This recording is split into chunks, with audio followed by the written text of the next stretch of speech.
ఓం పార్థాయ ప్రతిబోధితాం భగవతా నారాయణేన స్వయం వ్యాసేన గ్రథితాం పురాణమునినాం మధ్యే మహాభారతం అద్వైతామృతవర్షిణీం భగవతీం అష్టాదశాధ్యాయనీం అంబత్వామనుసంధామి భగవద్గీతే భవద్వేషిణీం. గీతాబంధువులకు నమస్కారం. ఇప్పుడు భగవంతుడు క్షత్రియ ధర్మాల గురించి చెప్తున్నాడు. ఒకవేళ నువ్వు యుద్ధం నుండి వెనుతిరిగితే నువ్వు భయంతోనే వెనుతిరిగావని చెప్తారు శత్రు సైన్యం. అలాంటి అవమానం నీ వంటి వాళ్లకు తగదు అర్జున అంటున్నాడు. భయము చేతనే రణరంగమందున, భయము చేతనే రణరంగమందున మరలినవనే మహారథులు ఎందరో భావింతురర్జున పొందగలవు చులకన నీ వంటి వారికి ఇది తగదు అర్జున. శ్రీకృష్ణదేవుని గీతాసారమున్గని పులకరించనే మాత భారతావని, పులకరించనే మాత భారతావని. ఇప్పుడు 36వ శ్లోకం. అవాచ్య వాదాంశ్చ బహూన్ నదిష్యంతి తవాహితాః నిందస్తవ సామర్థ్యం తతో దుఃఖతరం ను కిం. శత్రుమూకలు నీ శక్తి విషయము, శత్రుమూకలు నీ శక్తి విషయము నిందసేతురు నిన్ను పరిహసింతురు అనరాని మాటలు అనగలరు అర్జున. అంత దుఃఖము వేరొకటి లేదయా. శత్రుమూకలు నీ శక్తి విషయము నిందసేతురు నిన్ను పరిహసింతురు అనరాని మాటలు అనగలరు అర్జున. అంత దుఃఖము వేరొకటి లేదయా. శ్రీకృష్ణదేవుని గీతాసారమున్గని పులకరించని మాత భారతావని, పులకరించని మాత భారతావని. అర్జున, నువ్వంటే గిట్టని వాళ్ళు ఉన్నారు చూడు, వాళ్ళు నీ సామర్థ్యాన్ని నిందిస్తూ అనరాని మాటలు అంటారయ్యా. అంతకు మించినటువంటి బాధ మరొకటి ఉంటుందా అంటున్నాడు భగవంతుడు. అర్జున, ఎవరైనా తేలిక బంతితోనే ఆడుకుంటారు, బరువైన బండతో ఎవరు ఆడుకోలేరు. చులకన కానంత వరకే శూరత్వం. ఒకసారి వీరుడు చులకన అయ్యాడా ఆ తర్వాత అందరూ శూలాలు దించడానికి ప్రయత్నిస్తారయ్యా. పదునైన పదాలు ప్రయోగిస్తారు. అంతకు మించినటువంటి దుఃఖం వేరే ఉంటుందా అంటున్నాడు. కృష్ణ, అదేమిటి? నా శక్తి ఏమిటో అందరికీ తెలుసు కదా. నా వీరవైభవం ఈ జనాలకు తెలియదా? వాళ్ళకేమైనా కొత్తనా నా వీరత్వం గురించి? ఇంత తెలిసి నన్నెందుకు నిందిస్తారు కృష్ణ అని నువ్వు అంటావేమో. అర్జున, నీ శక్తి ఏమిటో విమర్శించే వాళ్ళకు తెలుసు, బాగా తెలుసు. తెలుసు కనుకనే నిందిస్తారు. తెలియని వాళ్ళు ఎలా నిందిస్తారు? అసలు వాళ్ళు నిందించేది నీ సామర్థ్యాన్నే. నిందంతః తవ సామర్థ్యం.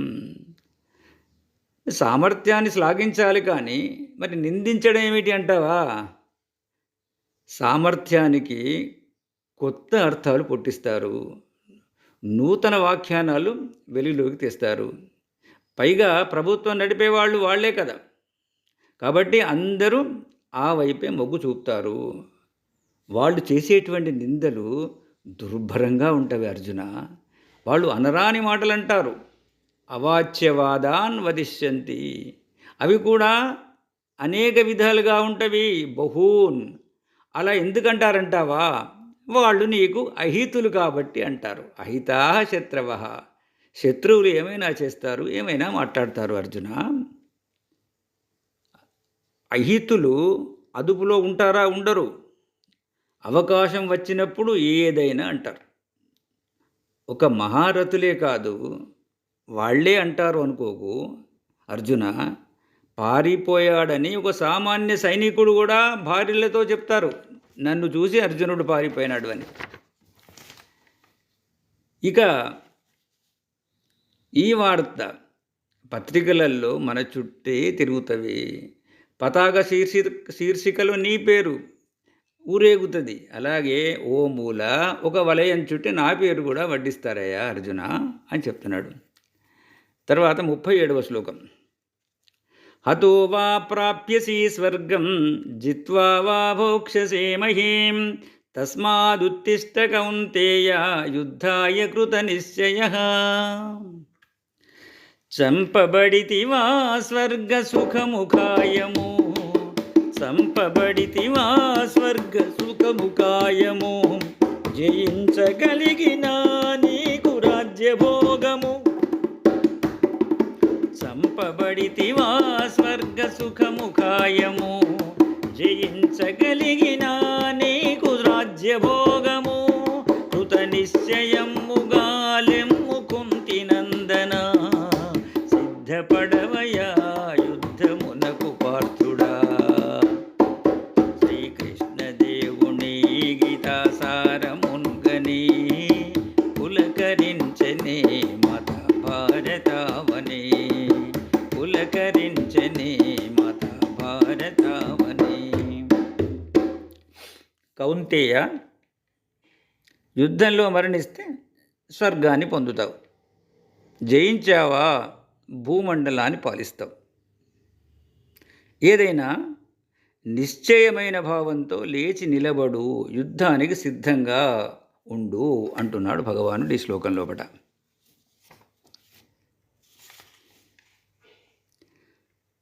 కర్తవ్యాన్ని నిర్వహించే వాళ్లకు ఏదైనా మంచి జరుగుతుంది.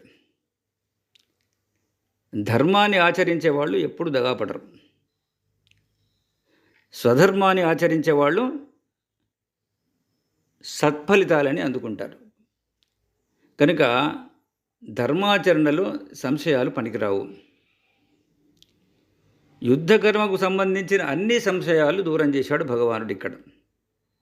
ఇప్పుడు సధర్మమైన యుద్ధాన్ని ఆచరించు అని ఆజ్ఞాపిస్తున్నాడు అర్జునుడిని కృష్ణ పరమాత్మ. ఇప్పుడు యుద్ధం అనివార్యమని తేలిపోయింది. మరి ఫలితం మాట ఏమిటి? అది మన చేతిలో లేని విషయం. ఆట ఆడటమే మన పని, జయాపజయాలు దైవాధీనాలు. కర్మలు ఏమైనా అంతే. కర్మలు మనం చేస్తాం, రావలసిన ఫలం దైవానుగ్రహంగా వచ్చి తీరుతుంది. కాకపోతే స్వధర్మానుష్ఠానంలో ఫలితం ఎలా ఉన్నా అది శుభదాయకంగానే ఉంటుంది. యుద్ధం విషయంలో కృతనిశ్చయంగా ఉండు అని చెప్తున్నాడు భగవానుడు, ఆజ్ఞాపించాడు కూడా అచ్యుతుడు. మరి ఫలితం విషయం అంటావా? ఇక్కడ ఏముంది? ఇక్కడ రెండే ఫలితాలు ఉన్నాయి. కాకపోతే ఏది వచ్చినా శుభమే, లాభమే. పోరాటం మాత్రం అనివార్యం. మరణిస్తే స్వర్గం ప్రాప్తిస్తుంది. హతో వా ప్రాప్యసి స్వర్గం, గెలిస్తే రాజ్యం వస్తుంది. జిత్వా వా భోక్ష్యసే మహీం, రెండింటిలో ఏదైనా లాభమే. ఇక్కడ భగవానుడు కీడించి మేలించాలని ఈ మాట చెప్తారు కదా పెద్దలు. ఇక్కడ ఏమంటున్నాడు పరమేశ్వరుడు? ముందుగా మరణాన్ని ప్రస్తావించాడు హతోవా అని, ఆ తర్వాత విజయాన్ని ప్రస్తావించాడు జిత్వావా అని. అంటే ముందు మరణానికి సిద్ధం చేస్తున్నాడు. అంటే కష్టతరమైన కార్యానికి మనస్సును సిద్ధం చేసుకుంటే ఆ తర్వాత జీవితాంతం కష్టాలు ఉండవు. వైఫల్యాలకు జంకకుండా సిద్ధపడి పోరాడితే ఆ తర్వాత ఏది వచ్చినా వైభవంగానే ఉంటుంది. అర్జున, యుద్ధానికి సిద్ధపడు అంటున్నాడు భగవంతుడు. తర్వాత 38వ శ్లోకం. సుఖ దుఃఖే సమే కృత్వా లాభాలాభౌ జయాజయౌ తతో యుద్ధాయ యుజ్వస్వ నైనం పాపమవాప్స్యసి. సుఖదుఃఖమైనను లాభనష్టమైనను, సుఖదుఃఖమైనను లాభనష్టమైనను, జయము కలిగిన అపజయము కలిగిన సమభావముంగని అనికి సిద్ధపడవయా. ఇలాంటి కర్మకు పాపమంటదర్జునా. సుఖదుఃఖమైనను లాభనష్టమైనను, జయము కలిగిన అపజయము కలిగిన సమభావముంగని అనికి సిద్ధపడవయా. ఇలాంటి కర్మకు పాపమంటదర్జునా. శ్రీకృష్ణదేవుని గీతాసారముంగని పులకరించని మాతా భారతావని, పులకరించని మాతా భారతావని. అర్జున, సుఖమొచ్చినా దుఃఖమొచ్చినా ఒకేలాగా ఉండు. లాభం వచ్చినా నష్టం వచ్చినా ఒకే భావంతో చూడు. జయం వచ్చినా అపజయం వచ్చినా సమబుద్ధితో స్వీకరించు. ఇలా చేస్తే నీకు ఏ పాపం అంటదు అంటున్నాడు భగవానుడు. సాధారణంగా మనం ఏ కర్మ చేసినా దాని వెనుక ప్రధానంగా రాగద్వేషాలు ఉంటాయి. రాగద్వేషాలు అంటే ఇష్టాయిష్టాలు. ఏది చేరువైతే మనకు సుఖమో దానిపై రాగం ఉందని అర్థం. అలాగే ఏది దూరమైతే మనకు సుఖమో దాని మీద మనకు ద్వేషం ఉన్నది అని అర్థం. వ్యక్తుల విషయంలో కూడా అంతే. ఇవే రాగద్వేషాలు. యుద్ధం విషయమే తీసుకుందాం. మరి యుద్ధం సుఖమా? మరి యుద్ధం సుఖం కానప్పుడు దుర్యోధనుడికి యుద్ధంపై రాగం ఎలా ఉదయించింది? యుద్ధం ఇష్టం కాదు. దేని కారణంగా యుద్ధం అనే కార్యం జరుగుతుందో దాని మీద ఇష్టం దుర్యోధనుడికి. అదేమిటి? రాజ్యలాభం. అది ఎలా వస్తుంది? యుద్ధంలో జయిస్తే వస్తుంది. అంటే యుద్ధం అనే కార్యం రాజ్యలాభం అనే కారణం మీద ఆధారపడి ఉన్నది. ఇది జాగ్రత్తగా వినాలి. అందుచేత దుర్యోధనుడికి యుద్ధం ప్రియంగా ఉంది. ఒకవేళ యుద్ధం అపజయాన్ని కలిగిస్తుంది అంటే దాని మీద రాగం ఉదయించదు, ద్వేషం పుడుతుంది. ఇంకా యుద్ధాన్ని ద్వేషిస్తాడు. ఎందుకు? యుద్ధం వెనుక నష్టం కార్యంగా ఉంది కనుక. అదే రాజ్యనిష్టం. దానికి కారణం అపజయం. ఈ విధంగా ఏ కర్మ చేసినా రాగద్వేషాల ప్రేరణలతో కనుక కర్మలు చేస్తే అవి సుఖదుఖాలకు కారణమవుతాయి. రాగద్వేషాలను తృప్తిపరచడానికి కర్మలు చేయకూడదు. ధర్మాధర్మాలను దృష్టిలో ఉంచుకొని కర్మలు ఆచరించాలి.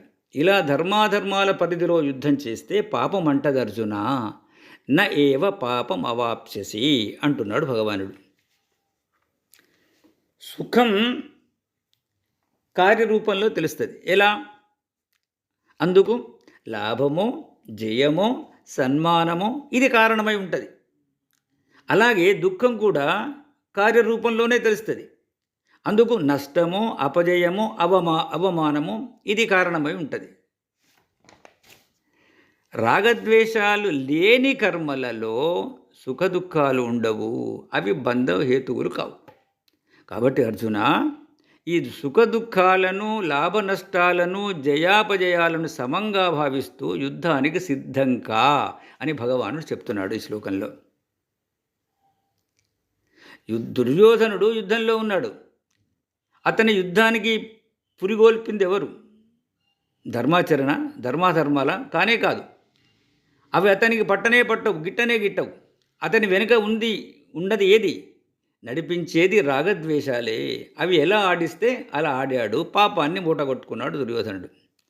అలాగే మనం కూడా జీవన యుద్ధం చేయక తప్పదు, కర్మలు చేయక తప్పదు. కాకపోతే కర్మల వెనుక రాగద్వేషాలు లేకుండా చూసుకోవాలి.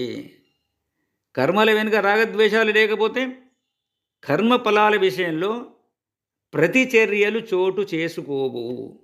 ప్రతిచర్యలు లేని మనస్సు ప్రశాంతంగా ఉంటుంది, కూల్గా ఉంటుంది. ఒక ఊయలలో బిడ్డ పడుకొని ఉంటుంది. ఆ బిడ్డ చూపులో మీరు గమనించండి, ఆ బిడ్డ చూపులో ఏదో ప్రశాంతత తొంగి చూస్తూ ఉంటుంది. దానికి కారణం ఏంటి? రాగద్వేషాలు లేకపోవడమే. అందరికీ ముద్దు వస్తుంది ఆ బిడ్డ. ఈ శ్లోకంలో అంటే వచ్చే శ్లోకంలో కర్మయోగానికి బీజం వేస్తున్నాడు భగవంతుడు 39వ శ్లోకంలో. ఇప్పుడు 39వ శ్లోకము. ఏషా తే విహితా సాంఖ్యే బుద్ధిర్యోగే త్విమాం శృణు బుద్ధ్యా యుక్తో యయా పార్థ కర్మబంధం ప్రహస్యసి. సాంఖ్యయోగము ఇది ఆత్మతత్వము. సాంఖ్యయోగము ఇది ఆత్మతత్వము.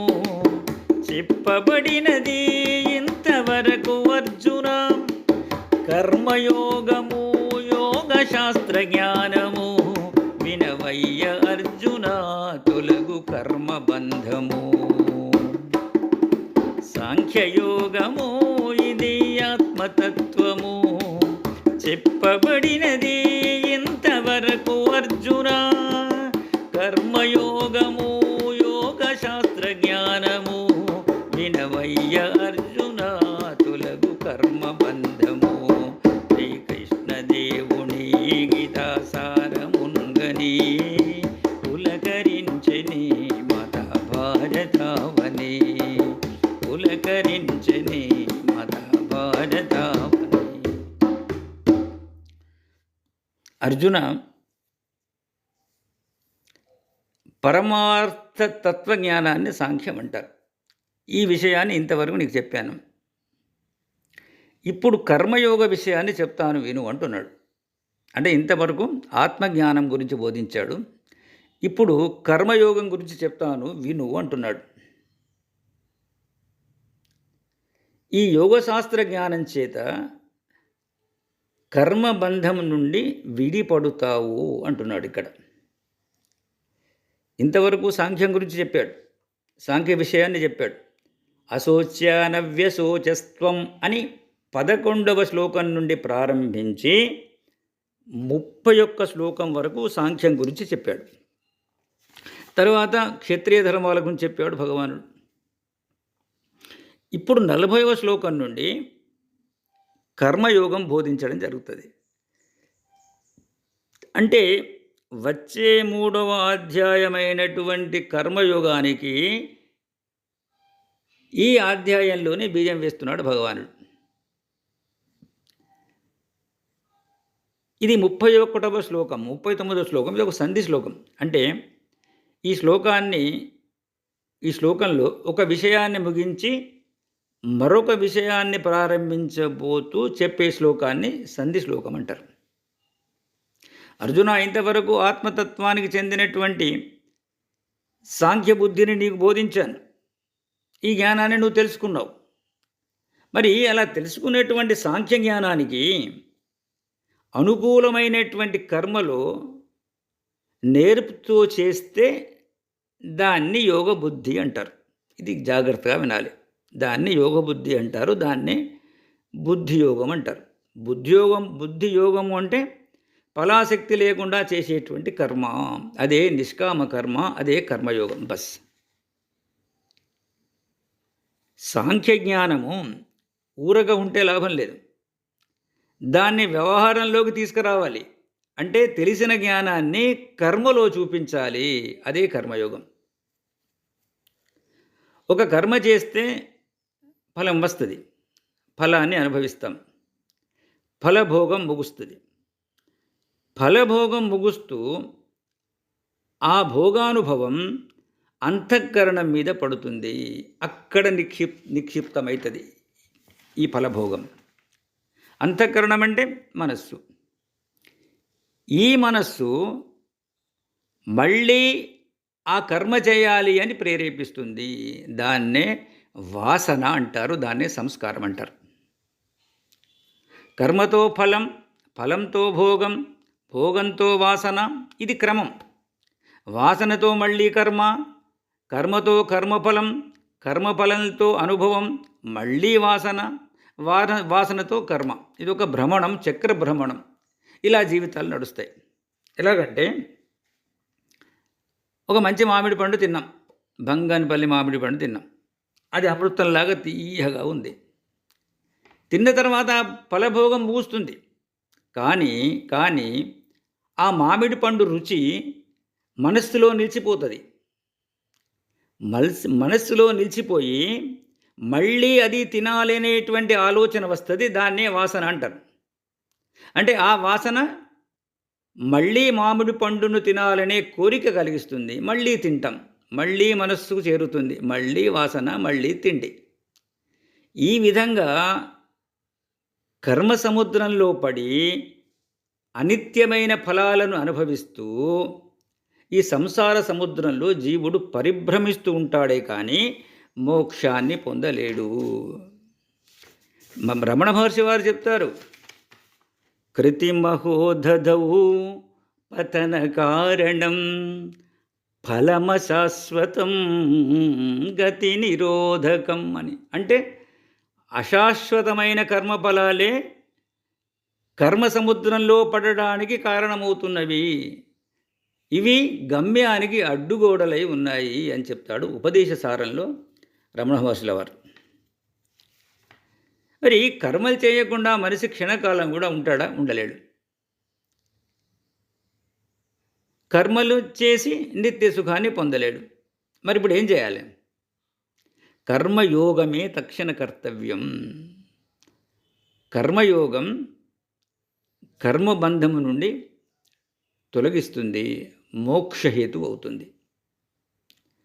అసలు కర్మబంధం కాదు, కర్మబంధమే కాదు, కర్మబంధాన్ని సృష్టించదు. మరి ఏది బంధం? కర్మఫలాలను స్వీకరించేటప్పుడు, జాగ్రత్తగా వినాలి, కర్మఫలాలను స్వీకరించేటప్పుడు మన మనస్సులో ఏర్పడే ప్రతిచర్యలే బంధాన్ని సృష్టిస్తవి. మళ్ళీ చెప్తున్నాను, అసలు కర్మ బంధం కాదు, కర్మ బంధాన్ని సృష్టించదు. కర్మ ఫలాలను స్వీకరించేటప్పుడు మన మనస్సులో ఏర్పడే ప్రతిచర్యలే బంధాన్ని సృష్టిస్తవి. మన ఏవ మనుష్యాణం కారణం బంధమోక్షయో అంటారు. అంటే కేవలం మనస్సే బంధానికి కానీ మోక్షానికి కానీ కారణం. కర్మ ఫలాలు స్వీకరించేటప్పుడు మన మనస్సులో ఏర్పడే ప్రతిచర్యలే బంధానికి కారణమవుతాయి. అవి బంధాలను సృష్టిస్తాయి. మరి ఈ మనస్సులో ఏర్పడే ప్రతిచర్యలకు కారణం ఏంటి అంటే రాగద్వేషాలు. కర్మలు మానటానికి వీలు లేదు. కాబట్టి ఏం చేయాలి?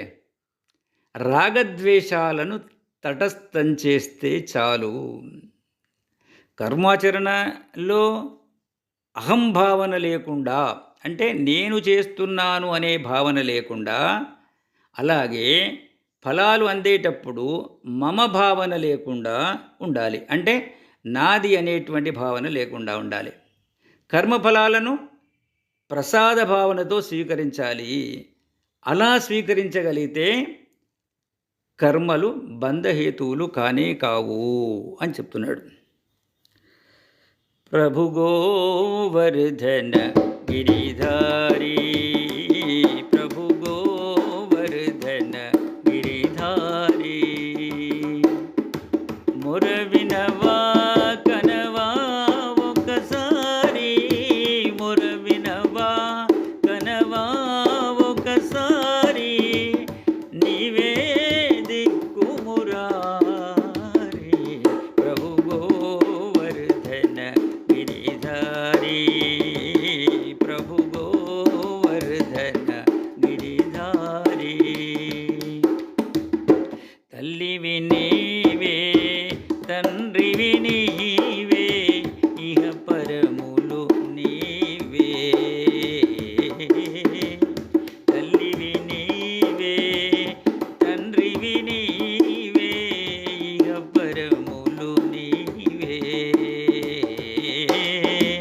సకల చరాచర మూలము నీవే, సర్వము నీవేలే.